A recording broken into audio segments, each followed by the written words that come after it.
We are live, ladies and gentlemen. Dude, that's it. I actually don't know how to see the chat because there's also a chat. So let me uh um Oh, I there's a don't know. Q&A part. So there are 0 viewers. You can see how many viewers we have here, which is kind of sad. We have 1 viewer, man. We have our first viewer right here. Hey, Five welcome. viewers. Oh my God. Let me pop up the chat here so we can see it too. Uh, Inaugural viewer. Everyone that is here, well, number one, thank you for being here. Number two, please use the chat to tell us where you are visiting us from, and let me tell you what we're doing here. So we're doing a live stream. This is Gabriel Valvidia, and I'm Pablo Stanley, and where Gabriel just called me. He's in New York, and he's like, "Hey, what are you doing right now?" And I'm like, nothing. Just on my computer. And apparently Gabriel is also in his computer, and he was like, hey, wanna do something together? And it was like, let's do a live stream. So, and that's where we are. What do you think, Gabriel? Lovely. Yeah, I've always wanted to do something live with you, and this is a perfect opportunity. We're both home alone doing nothing, so might as well do nothing together. Yeah, and let's have people being here. So and by the way, we're not alone anymore. At least there are 19 viewers right now, which is Whoa. great. It's so crazy, right? Just the interwebs. Then suddenly you get an audience for people that think that you're going to say smart things and that you just disappoint them. Yeah. I don't know, man. I number one, I think you did this once to me before with your podcast with Bread Time, because Yeah. you just one of these days you just like, hey, want to record something? Want to be we just want to record a podcast? And I was like, yeah, let's do it. And I was like, but right now, oh, okay, that's your But modus. it wasn't so bad because you decided to do it again today. So there's something about it that you like. That's true. Yeah, and I think I hate hearing myself back in those kind of situations. Like I wasn't able to hear myself on that podcast because I don't know. Do you cringe at yourself? Ever? Do you feel like that? Well, this is gonna sound very kind of like self-congratulatory, but I got that same feeling when I went on your podcast, where I couldn't listen to the whole thing. It's because I'm pretty stupid, so listening to me speak is like not the best. It is a little bit hard. I don't know, like even your voice and everything, when it's really different what you hear when you're talking from what is actually recorded, you know. uh, and I don't know. Anyway, Well, you I actually have a series of questions to ask you about that because I'm fascinated by that. But we do have a bit of an activity plan to do first. yes. So maybe we can do that and then we can jump into questions. Yeah, so actually, let's talk about New York. You just moved to New York. You were here. I'm here in San Francisco, and you used to live over here. That's how we met. And but you just recently moved, like, I don't know, what, 6 months ago, 5 months ago, you moved over Uh, there. yeah, December, so 5 months ago. Yeah. Damn, man. And well, I don't know. Number one, why? You could probably tell us about what are you doing over there, and probably also you can tell us a little bit of the differences between San Francisco and New York, if there are any. I'm pretty sure there are. Yeah. I think I spent 5 years in San Francisco, and for those 5 years, I was very focused on work and just my career and working a lot. And one day, I just kind of like woke up and asked myself, like, if not work, what can I talk about? Like, if it's not about design or VR or whatever tech industry thing, like, what can I talk about? What is there to my life? And I've kind of realized that I was pretty boring as a person. Like it was really hard to kind of step out of that bubble and kind of be stimulated by things other than work. And I've always wanted to live in San Francisco and in New York, and never really made that step. So I was excited about the opportunity to move over here and try to like complement my work with other things that a city could have to offer. And New York has always been kind of notorious for having a lot of stimulus, a lot of things going on. And it's been great so far. It's been an awesome experience.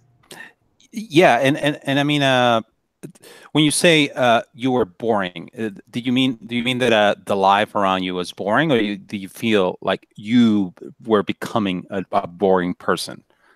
Yeah, no, I found that I had already became it was hard for me to hold a conversation with someone that wasn't about tech. Yeah. That became a problem. Like, if when I went back home, people that are not in the bubble, it was just hard for me to connect with people in that way, and that became worrisome to me. That so much of my life was about tech and that kind of like insular way of thinking, that it was just hard to escape. And if you remove tech from the equation, then I really didn't have much to talk about. Yeah, I think yeah, and I suppose like after 5 years being here in San Francisco, that can happen because you go to the street, you go to a bar, you go to a meetup, you go to anywhere out or meet with friends, and then you realize that almost everyone around you like works in tech. And in the beginning, it's so weird because in the beginning, when I had just moved to San Francisco, it was like, oh, you work in tech. What company is this? Oh, you work in a startup. That is so cool. Oh, and then now it became like, now the people that don't work in tech, those are the interesting people that you want to meet. Oh, you don't work in tech. Oh, you're working healthcare, or you work and I don't know, in architecture or something else. And it's like, oh, tell me all about what you're doing, because I, like you're saying, I only talk about this thing, and I want to meet other interesting people that work in a totally different thing. Yeah. I mean, there's something really still very compelling about tech, and especially in Silicon Valley, where I didn't grow up there. So the thing that was attractive to me about it was the idea that people were just making up their own jobs. Like there's a work, and a job is a certain thing. You have to like tuck in your shirt. You have to go in and out at a certain time. You have to do certain things. And in Silicon Valley, they were just kind of like reinventing what that meant. Startups were doing their own thing. People were just creating their own job titles and working their own hours. And that to me felt exciting in the sense that you're inventing something. You're going against the flow in that sense. And to an extent, that's still around there. But there is now a very strong current in San Francisco of like things are supposed to be a certain way, that it just became like another current to follow. I see. Yeah. And would you say that have you find this different in New York?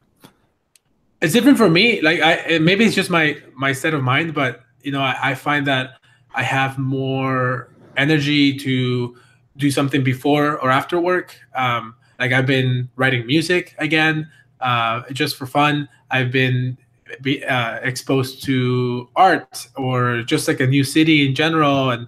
And one thing that New York has that I think may be unique to the city is that every person has their own story, and is very evident when you walk around the street.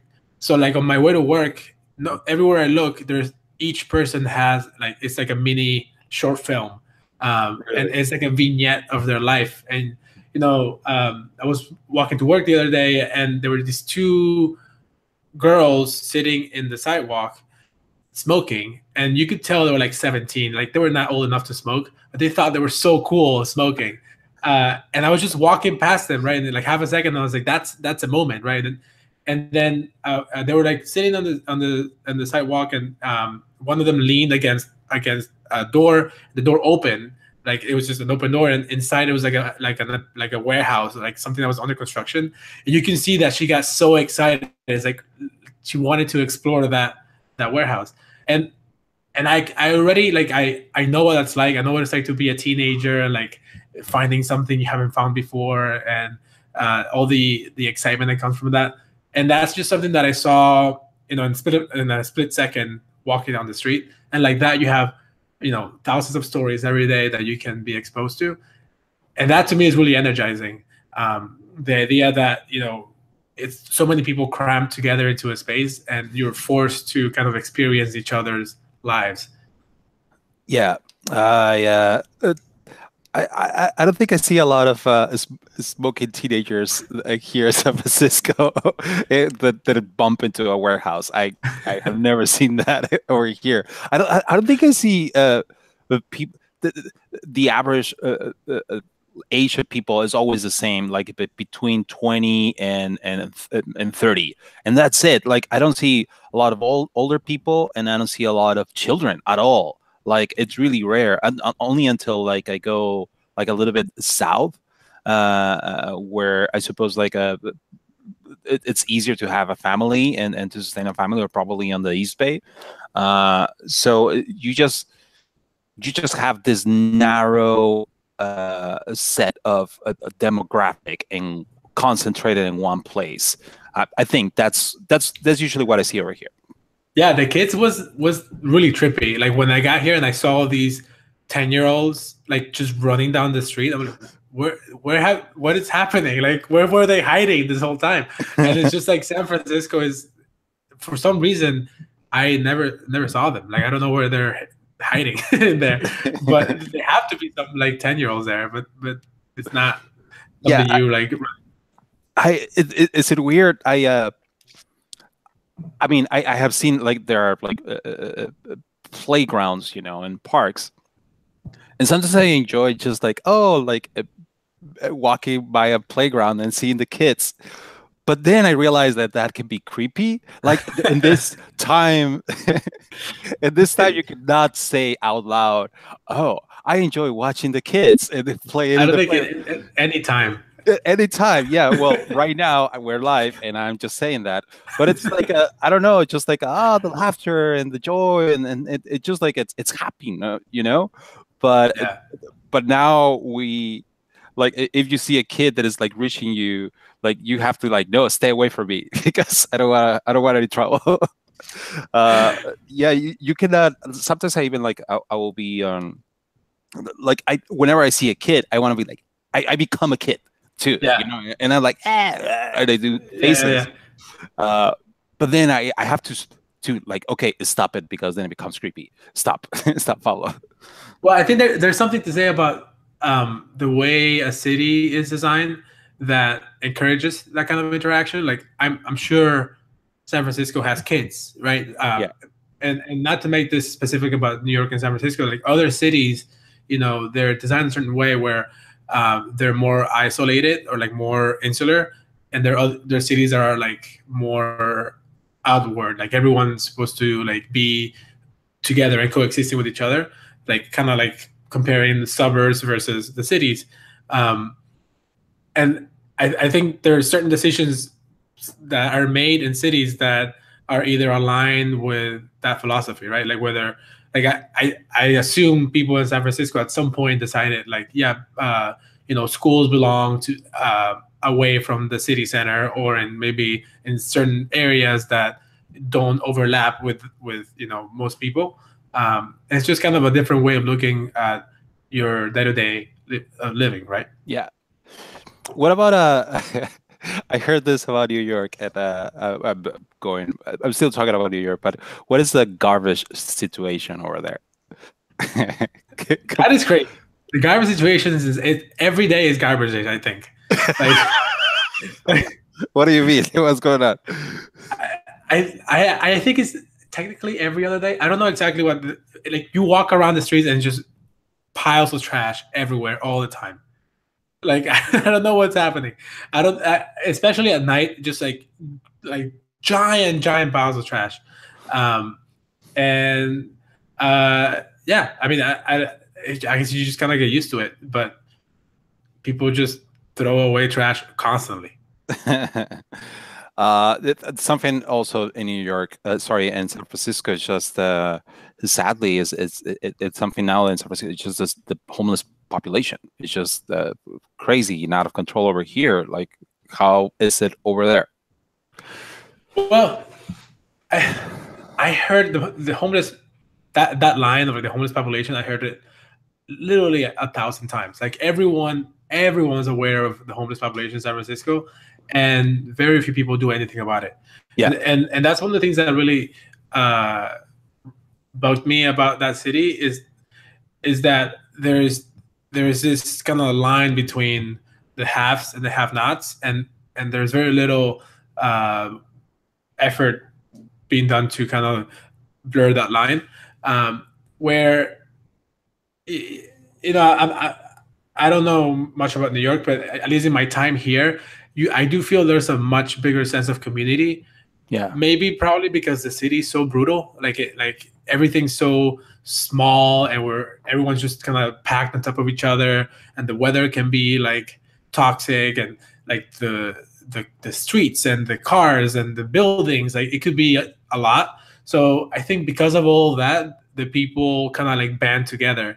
Like every time I'm in the subway, like without a doubt, without hesitation, every time there's like a woman with a stroller, whoever's next to the woman and they're going through stairs or whatever, like they just grab the stroller without even looking, help them go up the stairs, and then when they get to the top, they just drop the stroller and keep walking. Like it's just like a normal thing. It's not even like a good gesture. It's just what you do. Like if you look lost, people help you. They talk a lot about the changes that are happening in the city and why they're happening. Like if there's some sort of construction, there's always a story behind it. It's like, oh yeah, they've been trying to do this and this, whatever. People have a really good understanding of why things change and what the backstory of something is. They take pride on that. And I think there are places, or there's people in San Francisco that feel this way, but there's a lot of people that just treat San Francisco as a kind of like a drive-by state in terms of like their life. They just kind of like go to San Francisco, they try to make a name for themselves and then get out. So they don't have a lot of, I assume they don't have a lot of like attachment to the city the way like New Yorkers used to have. Yeah, if I ever met a person that has lived in New York, they have to mention I lived in New York. It is like I was from there, and you're right, they are really proud of being part of that, and I don't think that's something that I will say from people here in San Francisco, because you're right. I don't know if I am. I think I'm in that category where it's like I am here because of the opportunities that the city is bringing, and as a designer, so I am here because of that. And in a way, but I do love the city, and I every day it's like, wow, I feel blessed to be here, and sometimes I even feel like a little bit how do you say it, when spoiled by the city, by because of everything that we have around. But I don't think I'm going to go around. I don't feel proud for the city. I don't feel that. Because again, for me, it's just like it's just a momentary thing that has been just over almost 5 years too. Now it's not that momentary. I think that there's something really special about that city. The counterculture, a lot of like kind of radical movements came out of San Francisco, and that combined with the optimism of Silicon Valley, I think makes for a really kind of cool vibe there too. It's really contagious. Like it's just really hard to like be in San Francisco and be cynical, because you feel like everything's possible, right? And that's something that's really special. That is true, man. I hadn't thought about that. Everyone is very positive, and it's like we can make it. We can all make it. And when you put it on posters on the wall, yes, you can do it, and keep on trying, and you fail. No, and even if you fail, that's part of making it. You know, Yeah. it's like, oh, it's so cool. It's so positive. Such a hippie town after all, right? Yeah. I so okay, but you moved to New York, and why? Why are you there? Like what So happened? It wasn't just because of the city; it was also because of a job offer that you have at a yeah, company. I think many things. So it was just kind of like a confluence of a lot of things. Like I was ready for a change of city. I was ready for a change of kind of problem space. Like I've been Salud. working. Hey, cheers. I've been working on similar problems at Facebook for a long time, and I was kind of like getting ready to close that chapter and start a new one, and join a different team in New York that kind of like gave me an opportunity to continue the type of work that I was doing, but in a different context and in a way that is a bit more aligned with kind of what I'm into now. Um, at the same time, my wife is going to grad school and she got into NYU recently, so all those things kind of like overlapped and made New York possible. Wow, that's cool. I didn't know about that about your wife. That's great. And you joined Google. Yeah. Google for in a special project inside Google. I suppose I don't know what you will call it, but called Jigsaw. Yeah, well, it's technically a different company. So it's an alphabet company. So it's not technically Google, but I've been there for a few months now, and I didn't understand it before, and I barely understand it now. So I couldn't imagine people understanding it outside of Google. So it's basically a different company that has its own CEO, its own set of goals. That It's kind of when you think of Google and what they do and why they do it, this company is completely different. They're 50 people total. They're much smaller. They have a different kind of like objective, and that objective is to identify communities at risk, and kind of think of ways in which technology could help those communities feel safer. Yeah, and I see like it's kind of like a different projects inside the company, right? And it seems like a online harassment, like also speaking. What is it, like free speech? Yeah. Yeah. So it's kind of an incubator. It functions a bit of like a mix between an incubator and like an NGO, where they identify safety as like five kind of areas. One is access to information. Um, the second one is distribution of information, so free speech and so on.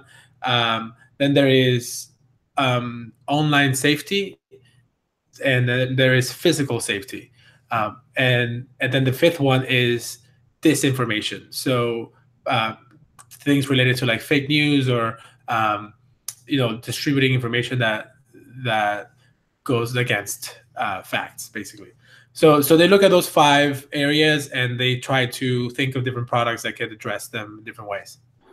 I see. And are you working on a specific product right now, or just like on everything?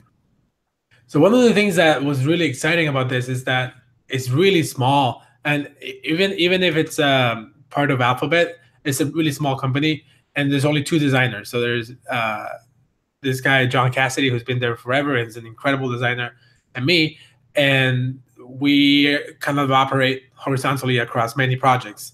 Yeah. So it operates like a startup where if you need a door sign, there's only two designers, so one of you is gonna make it. If you need like business cards or a T-shirt or a website or an app or a VR app or a physical product, there's only a limited number of people you can point a finger and be like, can you do this? It's just the two of you. Right. Yeah. Which is great because it's kind of given me an opportunity to exercise all these muscles that were like kind of growing stale. Like I haven't spent a long time designing a logo in a while. You know, like I and thinking about branding and thinking about the things that usually belong to like a whole different department. Um, so I'm excited to kind of get back into all those different areas. Yeah, and I feel like you. I don't know, from what I known you, you kind of thrive on that, right? Where it's like getting to kick off projects and also like working all the little different elements that are part of that project that will bring it to life. And yeah, and I suppose like in Facebook, probably for the past years, you were focused on one specific project and not like everything around the project, but just probably one specific problem. I don't know. Yeah, so Facebook is interesting beast. My experience there was actually very similar, where I kickstarted a few teams and projects, and Yeah. once they kind of set sail, I switched teams or looked for a different problem. Um, but the Facebook in general is not really set up that way. That was kind of like my way of fitting in there. Whereas Jigsaw, that is like the DNA of the company, right? Like Yeah. you incubate an idea, and then oftentimes you open source that idea, so it belongs to the community, or you graduate it to some sort of partner that continues that idea, you know, version 2 or whatever the idea is. The type of designer that you need for a company like that is somebody that does thrive on getting something from the ground up and connecting all those dots, getting some momentum, and then kind of handing it over, which Yeah. is great for me. I think I'm a little bit like that too, where I love that part of a project and just like getting it started and getting it out there. Once it's done, and then you have to like come back and now let's fix this and now let's all those incremental changes that you have to go do along. Then for me it's like, oh my god, it's just like so draining, and the motivation goes down really bad, which would say, hey, that's really bad, and I know that's a weakness, but I also like see it, well, if that's not what makes me happy, I should like I see that you do this too. You try to find those projects that would allow you to keep you happy and do those things that not only motivate you, but you will do your best job, right? You will bring your best work. Yeah. I struggle with that a bit as well, because it does seem like a weakness. It seems like to be a quote unquote like well balanced designer, you need to do the kicking off and the maintaining of an idea. But I also, you know, it's a spectrum, and one side of the spectrum you have like an agency where you're just pitching ideas and handing it over to a product team to implement them. That is not like that's not. I think that's a little too far. Where like I do want some involvement and some like investment in the idea, and I want to be part of the team that is building it, rather than just like pitching a North Star or what the idea could be. But then there's the other side of the spectrum, which is like you join a giant corporation who is already an established product, and if you make a tiny change, it could have like massive repercussions on whatever that product is. So that to me feels like a little bit too limiting. So it's somewhere in the middle. Yeah. I know. Yeah. And you're right. Part of the magic too is just like chipping like getting to that point and being involved in everything that is part of the production of it. It's really exciting. But then after that, it's like, now we have to get more clicks, and now we have to focus on growth, and Yeah. those are the things that is like, I don't know. You can still make it like make it brainwash yourself and make it feel like it's still a new project. But I don't know. I've tried it, and I don't know. Something dies inside me every time I do those kind of things, and I. I'm pretty sure that whoever is watching this, and if you are in a company and looking for a designer, you'll be like, no, I don't want you as a designer. Probably you don't want me as a designer for those kind of jobs. Well, so it I think we're both kind of gravitating towards getting stuff off the ground. Yeah. And it's not all kind of like rainbows and happiness. It's very, I find it very intense, and there's like very high highs and very low lows. Yeah. And I actually want to talk to you about a story that you may have about one of your latest kind of new things that you're trying to start out, Realidad Labs, and how that's going. Because that's kind of like stepping into a new technology and also stepping into like a brand new team and doing a lot of things that are new and for the first time. And Yeah. just want to know how that's going. Yeah, so we actually kind of changed the name of it. Apparently, people were having trouble pronouncing realidad, which means in Spanish it means reality. Obviously, for us Spanish speakers, I suppose it's great, realidad. But for other people, we're reading a really dad. Really, like dad, like the word dad, they were seeing that, and really, and I was like, no, it's not about a That's so dad. good. So we changed the name to Realit. It, it's not the best, but it's okay. Like real lit, realit.ai. And dude, okay, don't. We had a Wait. discussion as a team about this, and I don't want to. It's okay. It's okay for now. Yeah, Anyway, you're over it. You're happy with it. Yes. You I win don't some, think you lose some. it is something, yeah, and it's short, so whatever.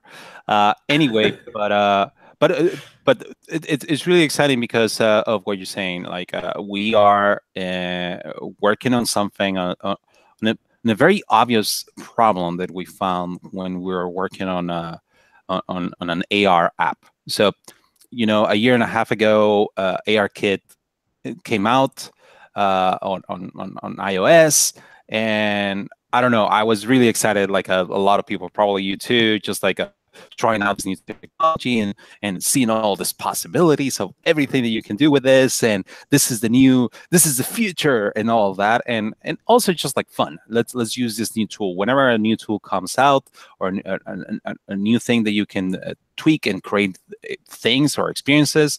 I always try to use it. So this was really exciting, and my roommate at that time, he was also really excited about it. So we're like, hey, we're here. Actually, here, his desk was back there, where that piano is, and we're just like, let's build something, And we started building an AR app, just a small, like a game thing.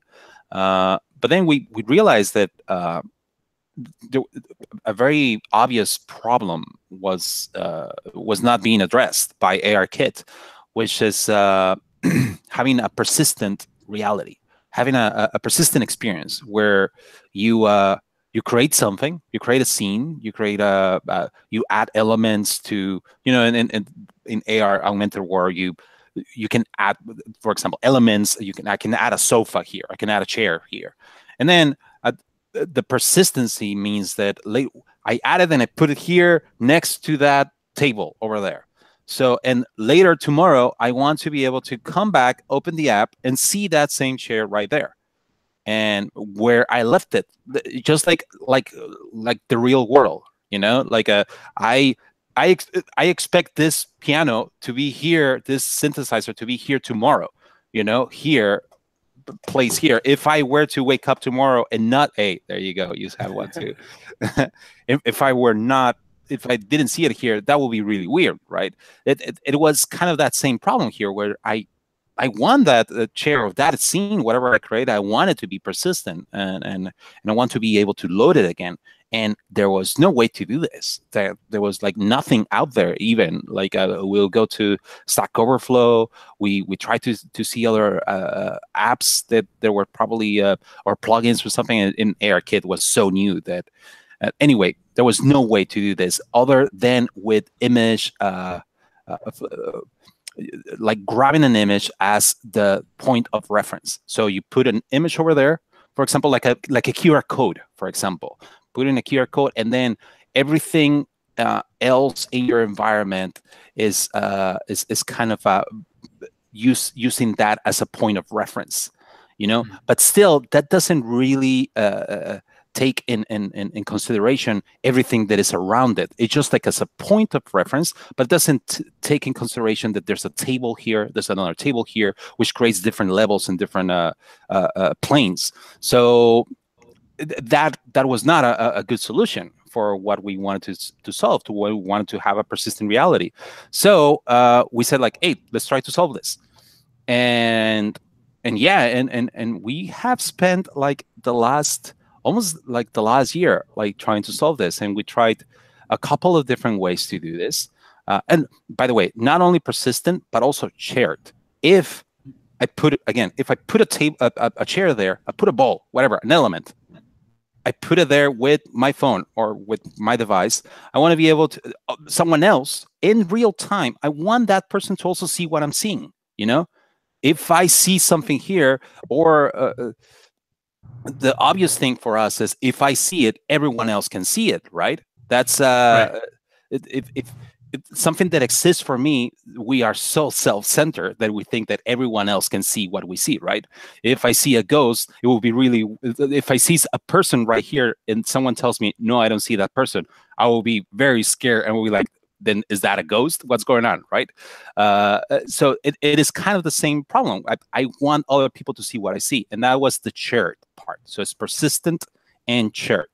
So we started working on trying to solve this. And after trying different ways of doing this in a way that works on mobile, because there are ways to just like take points of very precise points and create a 3D map around you, but that is not very scalable, and it's really hard for a phone to process all that data.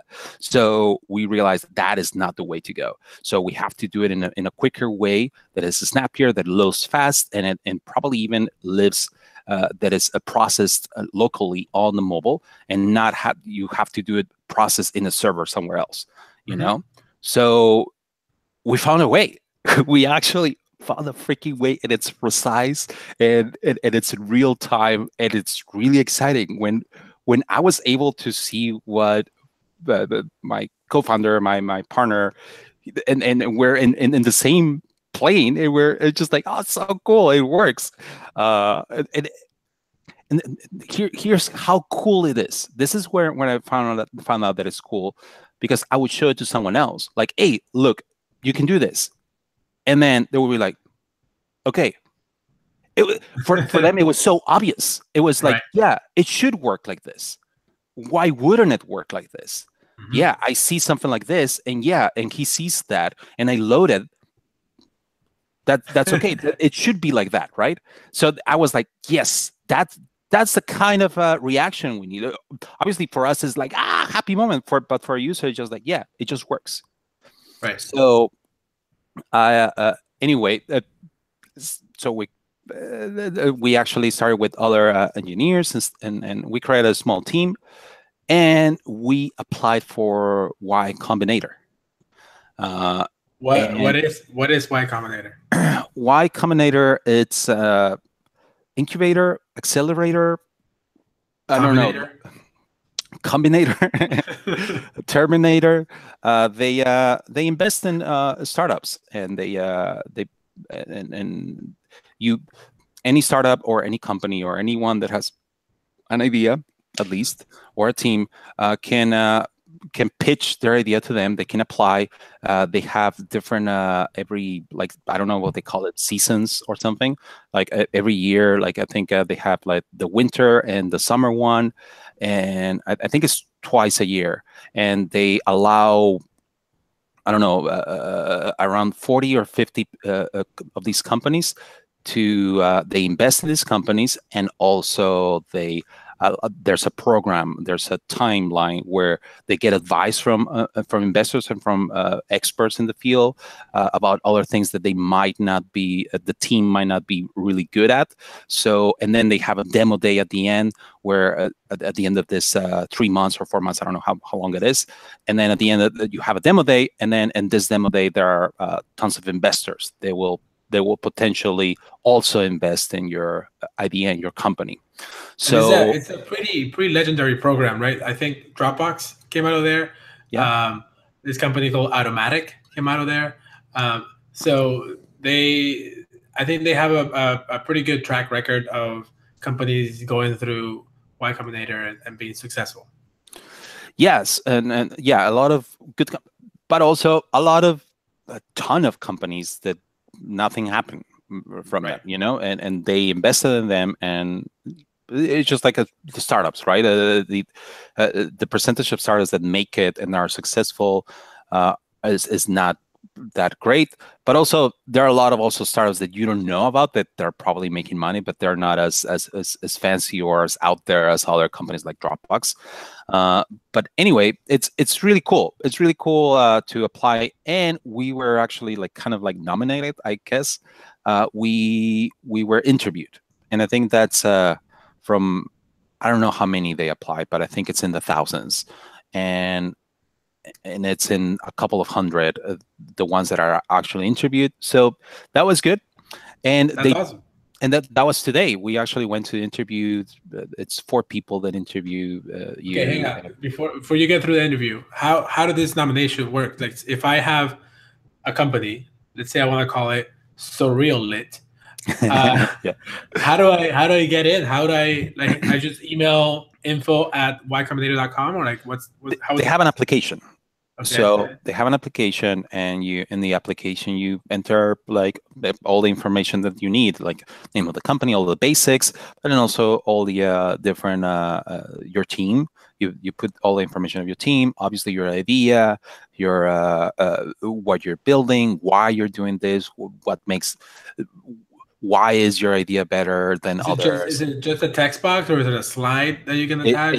It is in a web form, that Okay. anyone can enter. And for example, the one for the summer of this year, I think that's out because, well, we were applying for that one. But I think, I don't know, there's a time frame when they say, okay, applications are open, so now you can apply. And then, okay, deadline, it's a month that you can apply throughout that month. But and that wasn't your experience, right? You were nominated by someone? No. Sorry, I say nominated, but that's not the right word. No, we applied. We went through all of that, and then once you apply, they call from the thousands that they apply. They filter down to they nominate some of those. That's why I'm saying they nominate some of those before the finals. Got it. Okay, so when did you get that nomination? That was last week.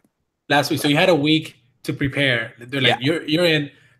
Okay, so then last week, all the way up to this morning. Today, this morning, and yeah, we got interviewed, and we and they tell you like right away. We just got an email an hour ago of how it went, if they're going to invest or not. And don't spoil it. Don't say it. Don't wait.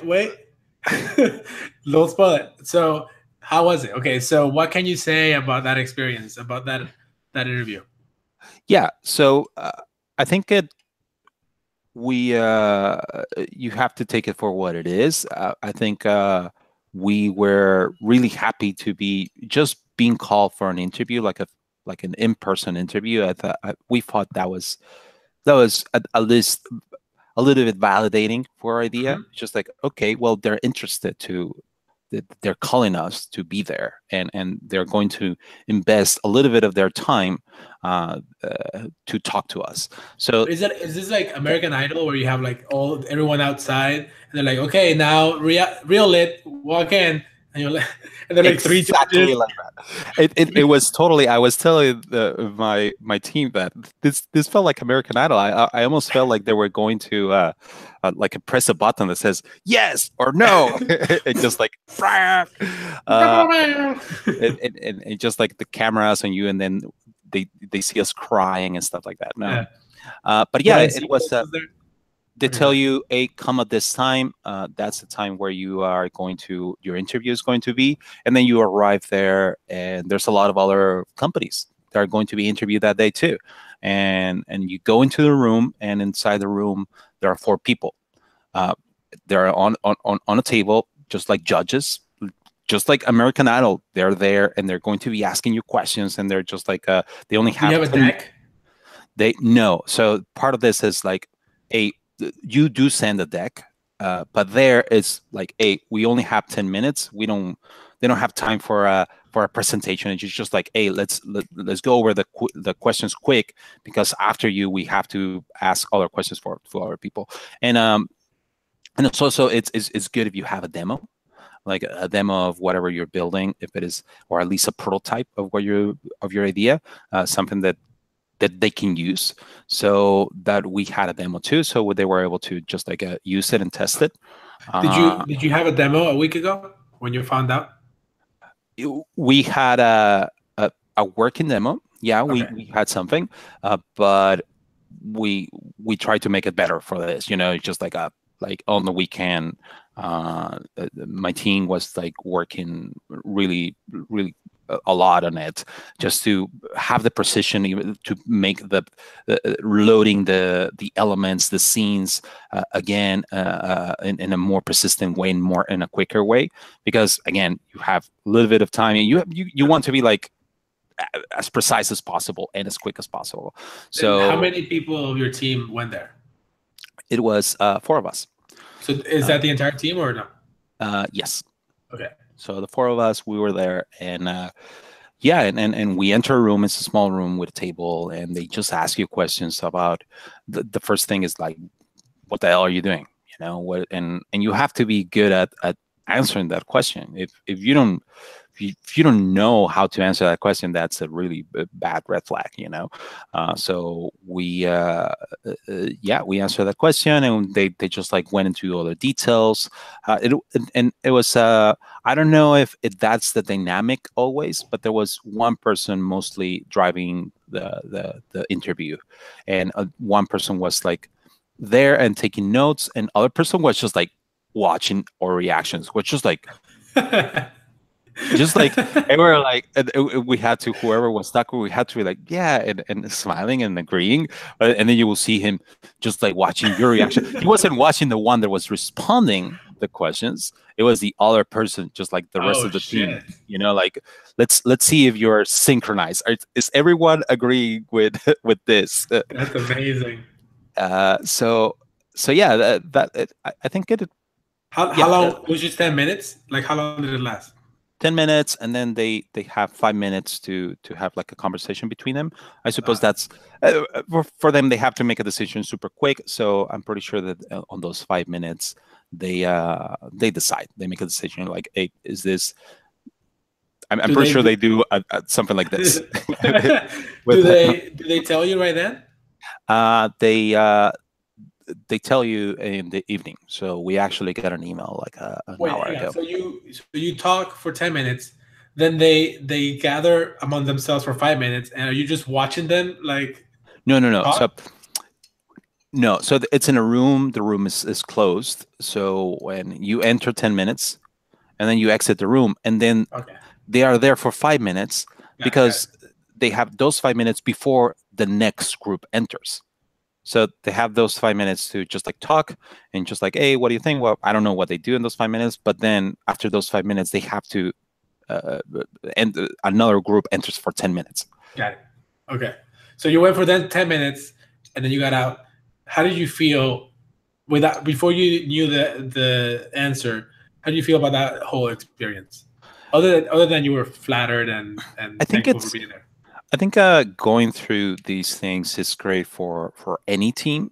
Like even just applying. I would recommend anyone that has a company that is starting and it has an idea, and it's probably starting with a friend or a team, and they have the idea of probably having starting a startup. Uh, I would invite you to just like go through the process of the application, because it actually even the application, even the application, just like ask you some questions that you should be able to answer.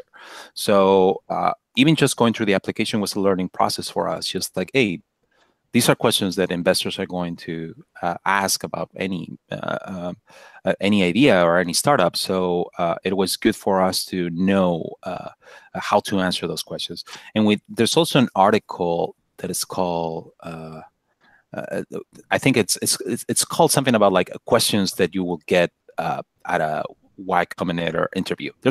there's a Medium post or something like that. So we went through those questions too. That is not as part of the application.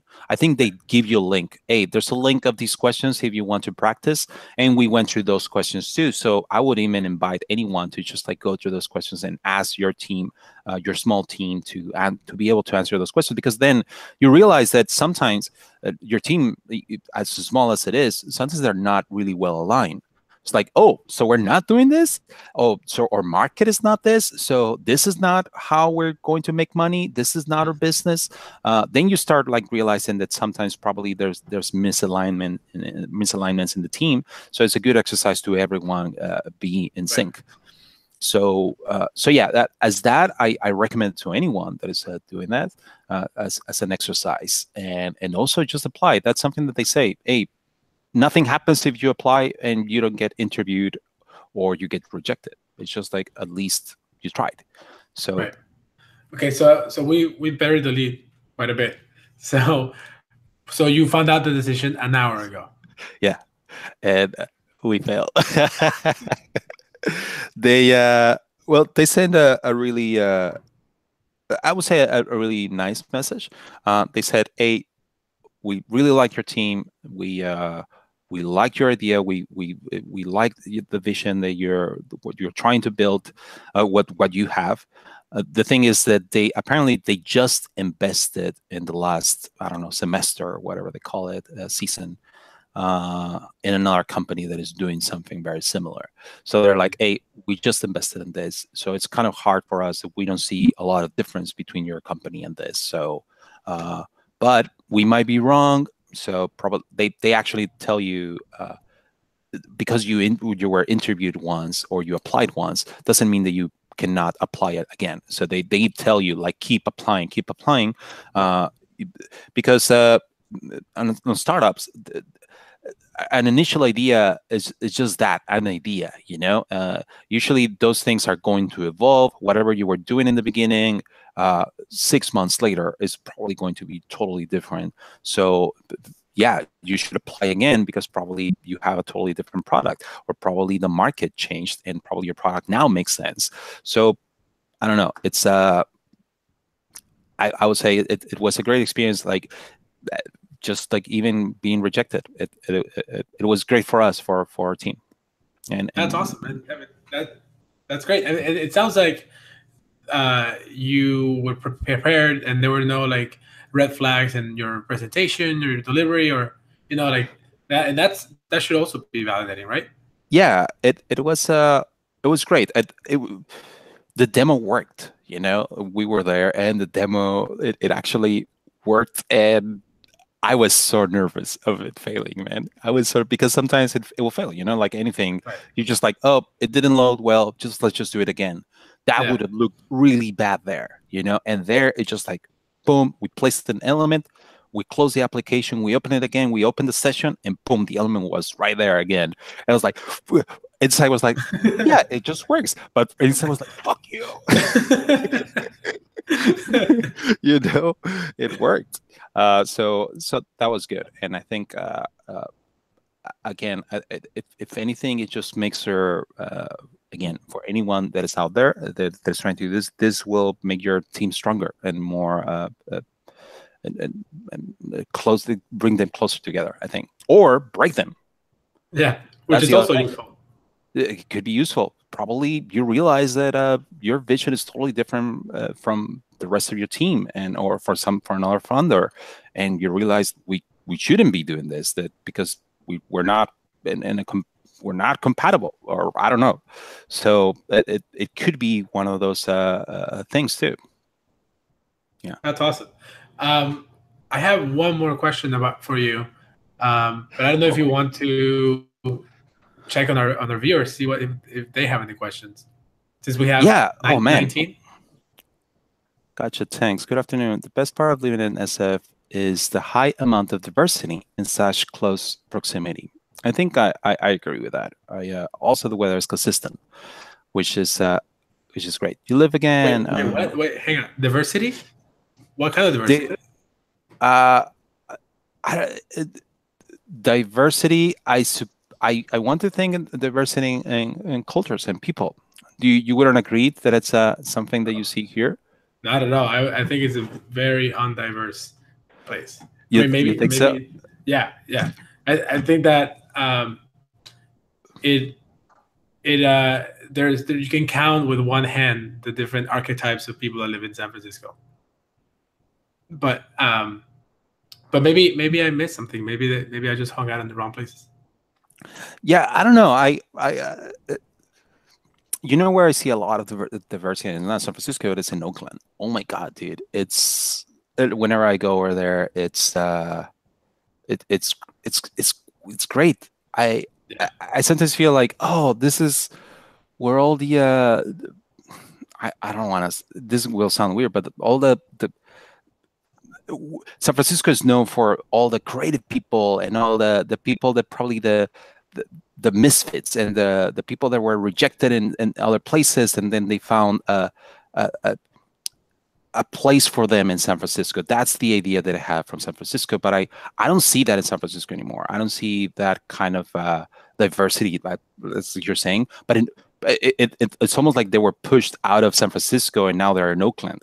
And you go to Oakland, you go to a bar, you go to a music festival or something, and oh man, it's so cool because you see all the punk rockers and all the skaters and all the cholos and all the artists and all the people that are weird but in a good way. It's just like, oh, it's just so many different ideas here, and I don't know. So yeah, I agree with you that probably over here it's a little bit vanilla. I don't know. yeah, more ways than one. One of my favorite things to do in Oakland is to go to Hood Slam. Have you been to that? Oh, dude, it's so you're is the matching. What do you call The it? wrestling. The wrestling. Yeah. Yeah. It's so It's fun. so dope. The first time I went there, it's it Vice made an article about Really? it, and I knew about it. It was just like I don't know, like 3 years ago, they made an article about it, and it was so cool because the characters they were kind of nerdy. I don't know if you saw. Yeah. There was an actual like a like a geek guy or something. And it was just like a guy that had a computer and he I don't know, man, but the characters and everything was so cool. And do you remember any of the wrestlers? I think there was probably like a Christopher Walken guy whose move was just like walking.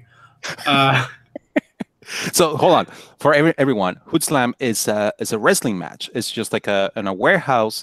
They put an actual ring in the middle, and there's people around you just standing watching like a what is the wrestling in the United States, the bigger one, AAA or what is it? WWE. Yeah, something like that, but really low budget. Yeah, it's incredibly amateur. Yeah, and it's amazing because I'm pretty sure that anyone could be a wrestler, but no. They some of them they do fly and they Have throw you seen the themselves from movie the The corner. Wrestler? Yes, Yeah, it's not for everyone. not for everyone. That's true because they do hurt themselves, but you can see like in the wrestler that they're all in it, of course. Yeah. But it's just a show, and it's a great show, and people are really into it. Yeah, it's awesome. Okay, so I guess we're gonna leave audience questions for later. I have one question for you, which is about. So you talked about preparing for Y Combinator and reading this Medium article of like common questions that were asked, and Yeah. I'm curious what you think about just writing as a medium about your experiences and sharing with a broader community your thoughts on something. There are some people that kind of frown upon it because they think that the people that write are not the people that make, right? Like if you're like boasting about something, you're kind of a different personality type than if you are just like heads down making something. Um, but Yeah, I don't know. yeah, I think I agree that there are different skills, and but I think that doesn't mean that you shouldn't do them or you shouldn't practice them. I think if you were a maker, you want to be good at talking about the things that you make too, right? And you want to be able to like even talk to other people to join you and collaborate with you on those things that on that idea that you have, and let's make it together. That is one thing, but also like whatever you're making, also tell other people why this thing that you're making is cool, or why this thing that you're making is going to help them, if that's your intention, whatever that is. If you want to do that, then writing can help you be able to do that, communicate better your ideas and whatever you're doing. And I think it's a skill that not only makers, anyone should develop, just like writing and putting your thoughts together and in a way that is not only going to make sense to you, but to other people. And because I don't know, what do you think? I mean, you're someone that writes a lot in Medium, and you share your articles, and they're really thoughtful. How do you feel about that? You've been doing it for years. Yeah, I think. I mean, I think we're both appreciative of the idea of writing and sharing your knowledge. For me, it's super helpful. I really appreciate it because when I'm heads down building a product, it's usually very chaotic. It's usually a lot of things happening, and there's like constant iteration, constant rejection, and pivoting. And someone said this, and you have to do that, or whatever. It's just that those 6 to 9 months that it takes to make something and put it out there are kind of a blur for me, because I'm usually really invested in it. So I just kind of get into it. So once it gets to a point where kind of like it's about to launch, or it kind of hits a lull before launch or after launch, then I use that as an opportunity to kind of like sit down and ask myself, okay, what the fuck just happened? Like what did I go through? And it's a good opportunity to write about it and to kind of summarize it into something that helps me kind of like put my thoughts together. It helps me kind of try to figure out some lessons that I could get from those 9 months and apply for the future. And if I can do that, it helps me. And then if I can then publish that to a broader community, then it could help somebody else, right? And it can help people that are planning to do something similar, like your experience with Y Combinator. You could give them context that could be really helpful. So I've had a really great experience writing because it helps me think and articulate my thoughts. But also it seems to bring value to other people, and that's win-win. That's the best of both worlds. Yeah, and I've always wanted to do that. By the way, I always wanted to be able to come back and put my thoughts together, what I just did, and I see a lot of value in that, and I haven't done it. I want to, like because then you forget. I don't know if that happens to you also, where you open all files and they're like, oh yeah, I did that. Oh yeah, or see old notes and stuff, like, oh, because it's really easy to forget all the things that you have done and all the things that you have tried, and just because sometimes we are too focused on what's next and what we're doing in the moment. So it's and I think it's good. I have to try it, because then you learn, like you're saying, right? You get to appreciate what you did, but also like what are the things that you tried and why it didn't work, why you even did it, what can you learn from it? It's also a good opportunity. Like no product that comes out, in my experience, is ever what people intended to be. like it's always a series of compromises that you're like, yeah, but just wait for version 15. Version 15 is really when it's gonna like flourish. We're V1 right now, Yeah. And I think because of that, products are often judged by something that's incomplete. That they've pulled together just the bare minimum to like make some sort of cohesive sense of a product, and that's what comes out. So I feel like a lot of the time there's not a an opportunity for our product to really express why the decisions were made.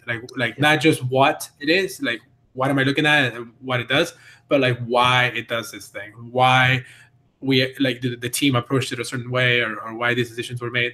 And Yeah. I really like the opportunity to bring that context into a product and be like, yeah, I know it's shitty, it's version 1 and it's underwhelming, but just wait till version 15, it's gonna be amazing. Yeah. And also the opposite, when you see something that that just works and it's simple and it's just it has the minimum amount of UI, for example, and it feels like it feels easy. It looks easy, right? Oh, they just did this and this and this, easy, and you think when you're using it, oh, I could have done that, but you don't realize all the trials and tribulations that came before they arrived to that solution, and it's and sometimes you as a maker too sometimes forget all those things that you tried first before you arrive to that solution. And I think it's a good thing for everyone to understand, not only to like look at all the things that I made. It's more like, hey, to get to this, there's a lot of work and there's a lot of thinking behind this, and this probably might help you too to probably even help you understand that it's not the not lose motivation in the process, Yeah. not think that from the first two things that you try, you're going to get something that is simple and right away. Because no, you don't get to that solution until you try a ton of different things. And if you're able to share those things too, I think it opens the opportunity for other people to see that, oh, okay, then yeah, it is also hard to do that. I don't know what I'm saying. I feel like my writing is a little bit more on the on I don't know, like I write, I'm very sarcastic sometimes when on my writing. The difference between your writing and my writing is that you have 50 times as many people that read it.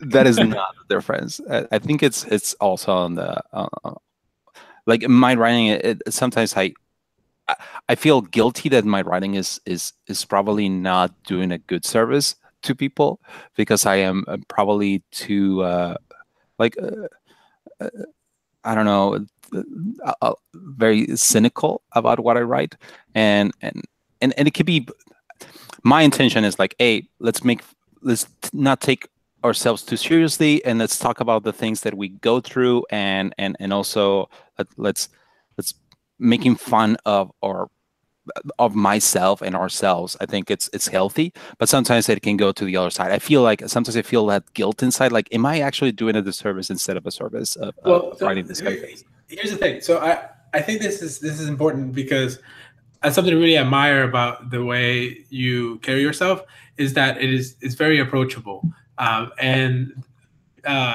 especially Medium, for example, and just designers in general have this aura to them that they need to be respectable. So they usually put a lot of walls into like who they are and what they do, and they create a lot of mystery around that in order to be respected.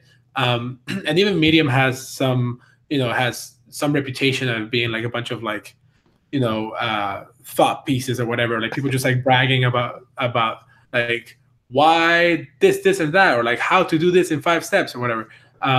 And I think it takes away from the value in it, which is to learn from each other. And I wasn't kidding. I think you have a big audience, and that with that I think comes a big responsibility. And I really like the fact that you treat the audience like a small audience. Like even though it is not small, it feels intimate and it feels personable, and approachable. And actually, that reminds me, I went on a binge earlier today. I was watching Will Smith, who just got into Instagram, Oh, really? like 2 months ago or something, and it's hilarious. By the way, he in one of his videos on Instagram, he was congratulating the people involved with Black Panther because of like how monumental it was.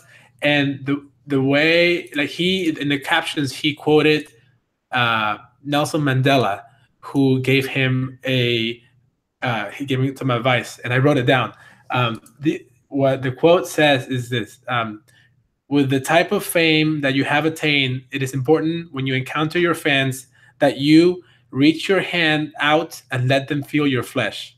You have to prove to them that you're real, because people cannot aspire to anything they do not believe is real. And that I love. Like, I love that. Nelson Mandela told that to Will Smith, and Will Smith is now using Instagram as a platform to become real, to become something more than a celebrity, but something that people can relate to. And I do think that's a responsibility for people that have an audience, is to become relatable and to expose the steps, or the process that it takes to be like that person, or get those sorts of achievements, because that's how people learn, right? That's how people kind of lean on each other and stand in each other's shoulders. Yeah, you gotta show. I mean, in a way, sometimes you want to keep that aura of that everything is easy and everything just comes naturally, but when in reality, just like it's hard as anyone else, like being here in front of the camera, or writing or doing something. It's just as hard as anyone else. Once you put it out there and it looks polished and it looks clean, it looks like, oh man, this they're able to create this amazing thing, and I'm pretty sure that they made it really easily. But opening up and saying like, hey, no, I go through a lot of different, like you're saying, like on your writing, I tried a lot of different things and I failed a lot before I got to that. That makes you more approachable, like you're saying, and more human, I guess, and real. I don't know. I suppose that's where he was coming from. Dalai Lama. Was it the Dalai Lama? Nelson Mandela. Oh, why was I thinking Dalai Lama? Okay, the other famous one. Yeah, I gotta binge watch. So you were binge watching Will Smith? Yeah, man, check him out. He's so funny. He has like a big family, and he always like involves his family in whatever he does, I feel. Yeah, but he's like, he's a Fresh Prince, but he's like a dad now. He's like old and making dad jokes, and like he's like, he's got gray hair. You can tell that he dyes it. Like, he dyes his goatee and his hair, which I just find that so funny. And then he's just goofy. Cool. But it's crazy that like he's been on Instagram for like a couple months and he's got like millions of followers already. Well, like, he's Will Smith, right? But if you see him, if you see the videos on his feed, like, he's showing a side of him that you're not used to seeing. Like, you've seen the Fresh Prince of Bel-Air, you've seen like I Am Legend, and like just Will Smith, like the movie star, like Tom Cruise, like who's Tom Cruise? Like, he's just like some sort of action figure, and it just does crazy shit. That's all you know about him. And every single movie he's in, he's just like a super badass. Yeah. Like, nobody knows what vulnerability Tom Cruise has, right? And I think Will Smith was similar, where like it was just like an archetype of a actor, and now I think this is just giving more color and and making his identity richer with his audience, which I think is pretty cool. Yeah, and I think the opposite usually happens, where you see celebrities using Twitter to keep that polished look that they have, and it feels fake, and when it should be the opposite, right? Where you like what Will Smith is doing, apparently, where it's real, it's in their house with their family, doing dumb stuff, and with bad lighting and without the makeup and all that, and.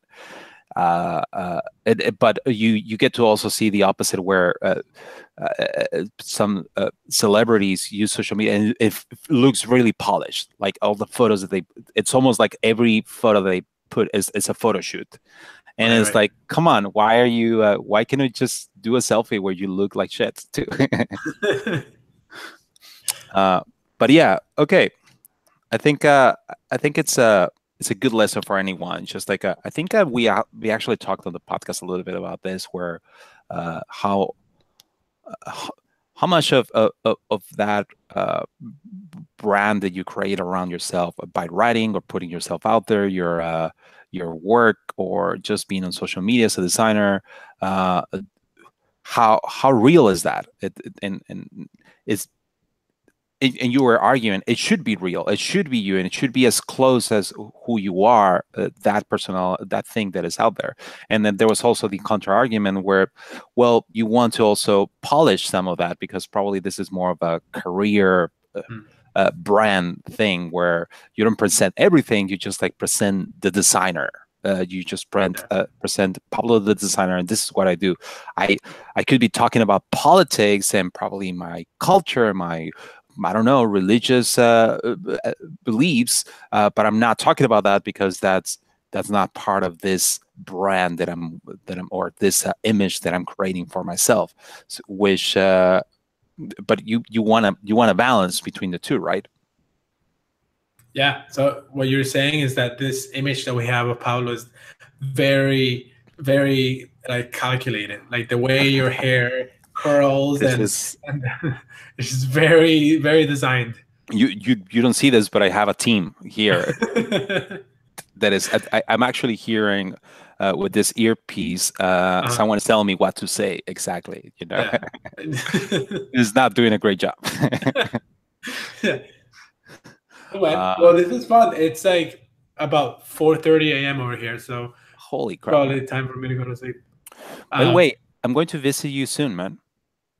yeah, man. So Look at uh, this. I'll, I'll probably be in that couch. Yeah, it's got a Pablo size hole where you can fit. Yeah. Okay. Well, Anytime. we could probably do it in person this next time. We should do it like once a week. What do you think? Paps and Gaps. Paps and Gabs, and probably shorten this and have a better program. This was more of a test, and I thought you probably were gonna make the intro live. uh, let's do it next time. So Okay, yeah, okay. we have to design our logo and all that. Probably we can collaborate in a design tool or something, or you can be the art director and I'll be Mm, the producer. You okay, can be okay. telling me like, no, no, no, can you make that smaller? Can you try this other color? Can you try this other typeface? Can you rotate it a little bit? You can be the art director, and I will be very annoyed, and I will push back as much as I can, and we can do it live. Perfect. Okay. Okay. Well, thank you so much. Thank you so much to everyone. I see people from France. See people from where? From Pittsburgh, from New York, Wow. from San Francisco, from China. Dude, so cool, so cool. Sounds Everyone awesome. that was here, and everyone that joined us. It was like a sometimes we had 15 viewers, sometimes we had 30. Sometimes we Hopefully, have hundreds. yes, I don't know. I don't think we got to 100, but hopefully next time we actually announce it and we would Hey get. man, when we like at the top and this becomes like one of the B sides, like rare videos that people watch, like we gotta be like, yeah, like we gotta like hype it up because by then we'll have a lot of viewers, right? Exactly. So hopefully we do, but but still, like, we love you for being here. Everyone that was here, thank you so Well, the much people that were here, they're the MVPs. They're like oh yeah, the actually the VIPs, the VIP viewers. the OGs. Exactly. Okay, well, thank you. Hey, Gabriel, bye bye. Have a nice Thank sleep, you. Bye. and thanks to everyone. And I'm going to stop the broadcast over here.